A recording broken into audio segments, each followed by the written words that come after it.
Well, I'm trusting that you are well. My name is Simon Irungu, and this is the big question. I'm always joined in here by Professor Herman Manyora, the man himself, top political analyst here in Kenya, who helps us tackle this question one by one. Prof, how are you doing? Good. Welcome on set. Thank you. I see old age is kicking in. No, which old age? We are young people. And what's with the specs? No, specs. I have had these specs from 207. Okay. Currently, right now, you need them more than ever. No, I don't need them. Yeah. Well, let's give to today's question, Prof. Now, the question on the table is on NSSF. There has been a conversation on the NSSF. Now, President William Ruto has said there is no turning back on NSSF deduction increment. We all know that previously it has been only 200 shillings being taken from the salary. Right now, they're going to move to 6% being cut from the total salary of what an individual's gets at the end of the month. Prof, what's your take on this move by the president? Do you agree with it? Do we move on with it? You know, what somebody takes at home after many years of work is important. Okay. It's important that you have something to go home with when you retire. But there are various ways of arriving at what somebody takes home, pension and so on and so forth. So NSSF was conceived as the kind of money you will give to people who may not perhaps have been on these other funds like pension and so on and so on. Now, if you look at it in terms of what somebody is going to take home, then surely, if what you take home is based on what you are contributing now, then 200 by any standard is just too low. Okay. So what do you propose? It has to go up, certainly. NSSF deductions have to go up, payments have to go up. But we need to be careful in how we do it. For two reasons. One, if you look at the proposals, we have to think about the worker. 6% of their salary may not leave them very happy people. Much as that money is theirs for the future, but they may not be very happy people. Remember, we have the taxes, we have there so are many things other being cut off. Yeah, so the pay slip will become thin and leave nothing. So perhaps we might, as a country, begin to look seriously at ensuring people have living wages. The kind of salaries we have in this country are slave wages. Okay. So we might need to move into paying people well, so that when such deductions come, they come and find people have something from which you can deduct. Although I'm not saying it has to wait, because it's important that we begin adjusting. Even as we look at long-term terms of good salaries, we must begin adjusting. But there's another complication, because the employer must also contribute. So you contribute, your employer contributes.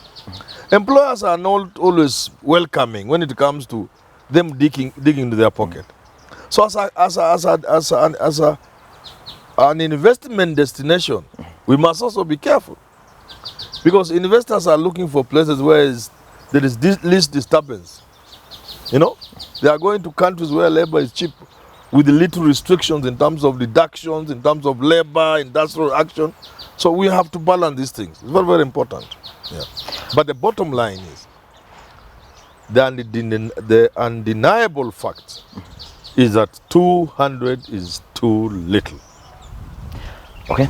Now some people are saying that yes, I'm receiving a salary of perhaps 100,000 every month. We have the tax, we have the NHIF, now the NSSF taking 6% of this, and we see that the final amount of money one is receiving is becoming thinner and thinner and thinner. So what you're suggesting is that we need to look at the salary. Whenever you levy taxes and other levies, and including deductions like NSSF, you have to consider the worker.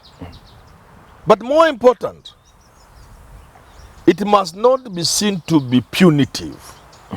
Because you are saving, you want me to save for my future, but you leave me angry. Currently living in hardship. Yeah, so it's you have to be aware. I should not be annoyed that you are deducting my money, yet it is my money. And that is how now communication comes in. How do you package the information?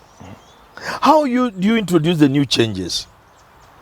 How do you make sure the workers of this country have a buy-in? How do you popularize that thing?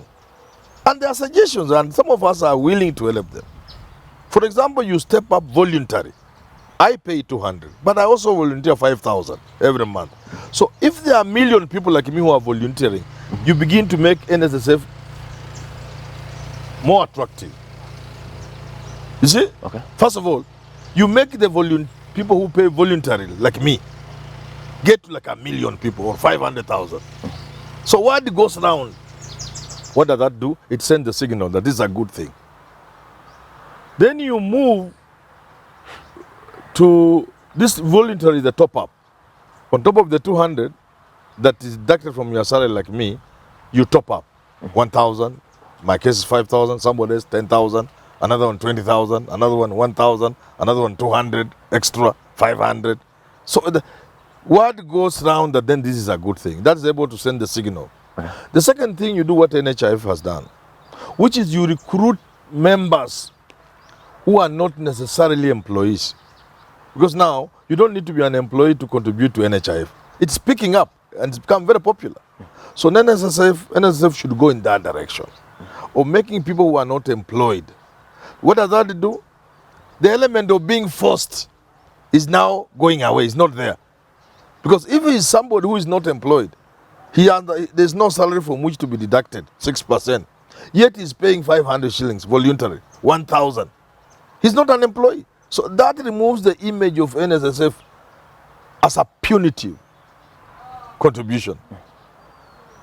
But the bottom line is, one, we need to step up contribution. 200 is too little. Secondly, the NSSF and government and other agencies ought to package this thing in a way that contributors will be happy to do. And look at other countries like Uganda. NSSF is a serious thing. Malipo ya uzeni is a serious thing. People live with serious money. And even the image of NSSF, which is part of this, people resenting it. The image of NSSF as a place of con men buying quarry lines, quarry mines and wasting money and what is still lingering in the minds of Kenyans. The image of NSSF as a place where you'll use more money than you are dues. You travel to Nairobi from Vihiga for 3 years to chase your money. That image is there, yet NSSF has changed. NSSF is a different outfit. You retire today, you process your payment within less than 30 days, I think, you have your money. People don't know. So the communication part of it is very, very important. Okay. Yeah. Now, Raila, on the other hand, is coming out and saying that the planned increment of NSSF would worsen the economic hardship Kenyans are currently facing right now. Do you agree with Raila? Perhaps maybe we wait? I have not heard Raila talk about NSSF in particular, but he's talking about taxation. Because now we are making NSSF appear like taxation. But the idea is... No, this was actually after the president spoke. Yeah, whatever, whether it's not NSSF or tax, what Raila could be saying is the times are hard, which is true. When people are going through a hard time, do you pinch them more by deducting them more? It's difficult, eh? But secondly, the salaries are too bad. There is no space for you to pinch. But nobody, including Raila, can deny the fact that when somebody retires, they need to go home with something. Not even Raila can deny that. And the 200 people are giving, surely, is too little because what you go home with is based on what you are giving today. If you are giving 200, then when you retire after 30 years, you'll go with very little money. Okay. But supposing you are giving 1,000 or 2,000, by the time you retire, there is something sensible. something heavy. Something heavy. Something reasonable. Not a lot, but reasonable. So there's need to balance Raila's view and Ruto's thinking. Ruto thinks we need to increase. Raila thinks times are so bad, ngoja kidogo. But the reality is for both Raila and Ruto that this worker is going to face a retirement in the future. Okay. How will he go home empty-handed or with 40,000, 50,000 shillings? We need to think about that old man 20 years from now, 5 years from now. He must go home with something. So Ruto is right that we need to make sure when that man retires, that worker, he will have something. But we also need to listen to Raila because the times are so hard. Any extra shilling you get from Awaka is a pinch. So we need to balance. Then at what ground then do we stand? Yes, it is, from what I'm reading, from what you're saying, Prof, is that the idea is good. It's a The good idea is idea, but then the timing is wrong. Yeah, but the timing is wrong where do and we a few put things where need do to we be put stand? in place. It's not difficult. We can work on it. Let it not look punitive. Let 6% not be cast on stone. No, it doesn't have to be 6%. The principle is, can we make the contributions more and better? Can we make the man go home smiling at the end of the service? So we shall now recalibrate how that happens, how much to give now, in what format, percentages. So we can work, we can play around with that. But we cannot deny the fact that 200 is too little, and the amount you go with at home depends on 200, and it will be too little when you go home. Okay. Neither can we deny the fact that our salaries are too low. Any small scratch affects the worker. Okay. Neither can we disagree with Raila that the times are too hard, that if you take even 10 shillings from a worker, they will feel it. But we can still talk and find a way forward. Okay. Now, KOTU have also agreed to have the scheme rolled out after the Parliament approves the proposal. Now, the question is the involvement of KOTU leadership with the previous campaign, Prof. Is it going to affect the relationship they have with William Ruto? I don't know. There is always politics and there's always the truth on the ground. So maybe there's politics. KOTU has said they support it, and they have given their reasons. And the reasons are good. The KOTU also agrees that 200 shillings are not save a worker. Now we're trying to look at the relationship they had during the campaign period. I don't think it's going to affect the relationship, I don't think the working condition with the president. I do not think the president should bother with what people are saying during campaigns. What I'm saying is simple. It's not in the interest of the country, of anybody, and particularly of the president, to look back at what people said during elections. He's the president. So to me, I'm not looking at what KOTU is saying in terms of what Tatwoli used to say during the election. That is a forgotten. In fact, I don't know how I was wired. I'm a very different person. Things that happened yesterday, they look so distant. I've forgotten them. You've already moved on. Even very good things. I'm with you. Something very good happens to us. You celebrate for a week. I can't even remember. I can't remember. And the president ought to be like that. People said all manner of things during elections. But he's the president. So I don't see the relationship between the president really and Atwoli affecting in any way this NSSF issue. Atwoli is free to ask KOTU to think about the workers and say yes, despite earlier thinking, misgivings and what have you, or whatever positions, KOTU's position is that the worker must retire with a reasonable package. That necessarily means, because NSSF is a contributory outfit, we must move from 200 to whatever, even including 6%. Okay. That should not be read together with the elections of August. No, they shouldn't. No. As we wrap up, perhaps we touch a little bit on NHIF, Prof. Yes. We've had conversations on this NHIF, and you've said that when it comes to NHIF, this is something that needs to be rethinked, something that needs to be put on the table and be perused. What do you say about the current I've not situation said that. of I've said NHIF is a fraud. It's a fraud. We need to do away with it. Yes. Maybe approach it on a It different depends on whether, I tell Kenyans, Simon, America is the richest nation on earth so far. Is that right? Yeah. America can afford to throw billions of dollars hitting rocks in Afghanistan and Iraq. Is that right? That's true. Can distribute money across the world in philanthropy, supporting countries and supporting everything. Is that right? Yeah. In his own geopolitical interests. But America cannot treat its sick. It has enough money to throw away, but it cannot treat its sick. A sick American will die, yet his government It's helping other people. is helping other people across the world and hitting rocks in Afghanistan at a great cost. So that is the mindset of the American people. That is the philosophy of the American people. That's how they think. That's how they view human beings. So if we want to be like them, we can continue with NHIF. But we can chart an entirely new path, a new way of looking at life, a new philosophy, a national philosophy, a way of saying, as Kenyans, we shall do whatever is possible within our limits as a small nation, with our limitations, to make sure every Kenyan accesses health care.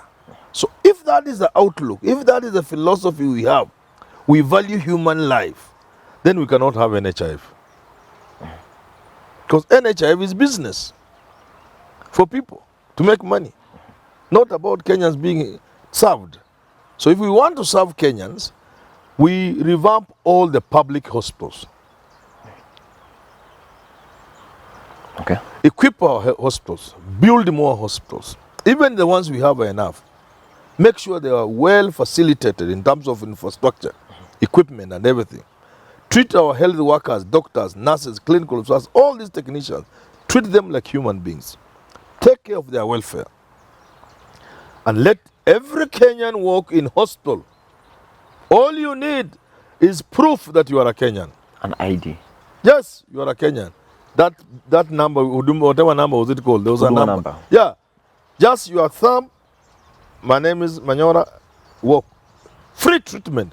Free care. Go away. This country can afford it. But countries like America have more than they need. Yet they have chosen human beings are not that important. They want to do business. They want health insurance companies to make money. Yet the country can afford to treat everybody. Free. Free, and it can cost America nothing. But the way they view human beings are not that important to them. And that making money is more important than human beings. So you create a situation where insurance companies make money, where drug companies make money. That's how America wants to look at things. But we can look at things different, like with Ubuntu. Okay. We are human beings. Let's take care of human beings when they are sick within our limitations as a poor country. And I can tell you very well, without a shred of doubt, this country can afford to give quality health care free of charge to its citizens. It used to be like that. It's a shame that we inherited this system from the colonial masters at independence, and shortly after we had Kenyatta National Hospital, King George, to cater for the nation as a referral hospital. We had specialized hospitals, spinal injury, Madari Hospital, mental hospital, and then down we had provincial hospitals in every province, district hospitals, health centers across locations and dispensaries. And you walked in, you got free treatment, nothing. You paid nothing, and there were drugs, and healthcare workers were there. We can do that, and even better. Okay. But we must change our mindset. But if we want to do business with the health of Kenyans the way America is doing, then let NHIF continue. Well, thank you very much, Prof. NHIF is a fraud. Is a fraud according to you, but it's also a large sector that I think perhaps we need to dedicate a whole show entirely just to talk about the NHIF, and perhaps you get to tell us how it is a fraud. Well, that has been Professor Herman Manyora on NSSF and NHIF. Keep the conversation going. Remember, we go through your comments. Sometimes we give feedbacks on the comments that you leave us on the comments section. Till you have the next episode of The Big Question, enjoy the rest of your day.